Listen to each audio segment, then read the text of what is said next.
Makin panas, hampir masuk penjara karena berani lawan Luhut. Terbongkar, sosok sesungguhnya Said Didu. Siapa backing di belakangnya? Berdemokrasi itu butuh kecerdasan dan kewarasan. Laporan LBP ke polisi merupakan kriminalisasi dan upaya pembungkaman terhadap kritis. Dan menjijikan ketika mantan ketua YLBHI malah jadi pembela pembunuh demokrasi, ungkap Iwan Sumule. Luhut polisikan pengkritiknya. Dari awal memang pola rezim saat ini menyerupai Orde Lama. Rezim Joko Widodo sejak lama dikenal sebagai rezim yang menyerupai Orde Lama, lantaran kebebasan berpendapat dan kritik hanyalah menjadi batu sandungan. Hal itu disampaikan oleh pakar politik dan hukum Universitas Nasional Jakarta, Saiful Anam. Dia melihat peristiwa dipolisikannya mantan Sekretaris Kementerian BUMN, Said Didu oleh Menteri Koordinator Bidang Kemaritiman dan Investasi Luhut Binsar Panjaitan. Dari awal, memang pola rezim saat ini menyerupai Orde Lama. Kebebasan berpendapat dan kritik seolah menjadi batu sandungan, ucap Saiful kepada kantor berita politik Ermol, Jumat 1 Mei. Padahal kata Saiful, sebuah kritik seharusnya dijadikan sebagai pemacu untuk melakukan pembenahan. Apalagi, Said Didu memang dikenal dengan suara yang lantang. Said Didu lantang bersuara, mestinya bukan malah melaporkan. Justru dapat menjadi perhatian serius bagi pemerintah untuk terus berbenah. Kalau kritik lalu dibalas lapor polisi, apa artinya reformasi? Lebih baik kembali ke Orde Baru, tegas Saiful. Saiful meyakini apa yang disampaikan Said Didu bukan berdasarkan rasa benci kepada LBP secara personal, melainkan karena kebijakannya yang dianggap tidak tepat bagi rakyat Indonesia. Apalagi ini kan antara pejabat negara dengan rakyat biasa. Bukan lawannya lah. Kalau LBP mau kan bisa undang para pengkritik agar bagaimana sebaiknya mengelola negara, bukan malah dilaporkan. Itu hanyalah akal sempit dan bagian sisa-sisa Orde Lama, pungkas Saiful. Lalu, siapa sebenarnya Said Didu? Dan siapa orang di belakangnya? Pertama, Said Didu rela mundur dari posisi ASN agar bisa objektif melihat kebijakan pemerintah. Sejak tak lagi mengabdi sebagai ASN, Said memang kerap tampil lantang mengkritik kebijakan pemerintah yang dinilainya tidak beres. Salah satunya, ia kerap mendorong agar rencana pemindahan ibu kota negara dibatalkan dan dananya digunakan untuk mengatasi pandemi COVID-19. Said memilih mundur sebagai ASN di Badan Pengkajian dan Penerapan Teknologi BPPT pada 13 Mei 2019 lalu. Padahal, ia memiliki sisa waktu 8 tahun bekerja sebelum memasuki masa pensiun.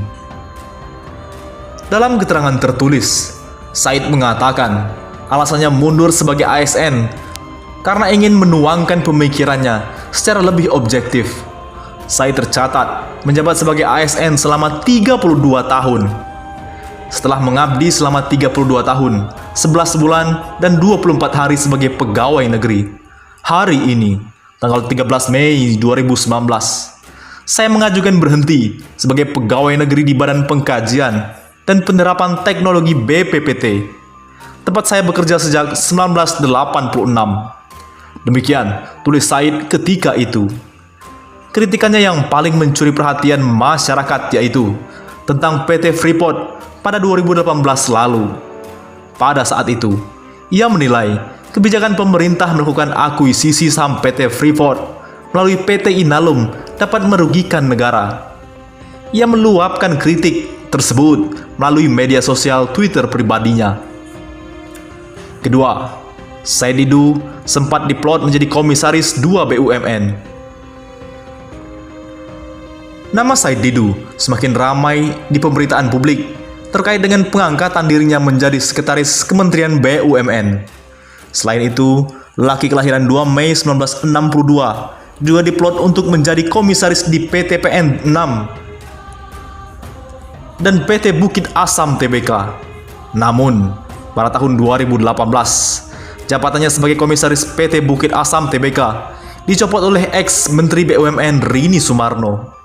Hal itu karena Kementerian BUMN menilai Said Didu sudah tidak lagi sejalan dengan pemegang saham. Ketiga, Said Didu memiliki karir yang cemerlang dari pegawai biasa hingga duduk di kursi eselon 1. Bisa dikatakan, karir Said Didu tergolong cemerlang. Ia berhasil mengawali karir dari posisi bawah hingga kemudian menjadi komisaris BUMN. Said kali pertama menjadi ASN di Badan Pengkajian dan Penerapan Teknologi BPPT pada 1985. Saat itu, ia menjadi perekayasa di usia yang ke-23 tahun. Lalu pada usia ke-31, ia pun mencapai jabatan eselon 3 di BPPT.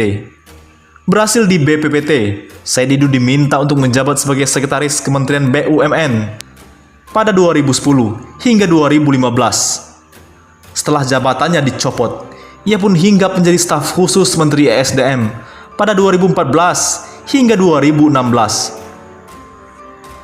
Keempat, Said Didu akan mulai diminta keterangan oleh polisi pada 4 Mei 2020. Terkait dengan isu pemanggilannya, Said Didu akan mulai diperiksa sebagai saksi pada 4 Mei 2020 pukul 10 waktu Indonesia Barat mendatang dengan salinan surat bernomor SPGL-64-4-Res 1.14 di Tipid Sibar itu.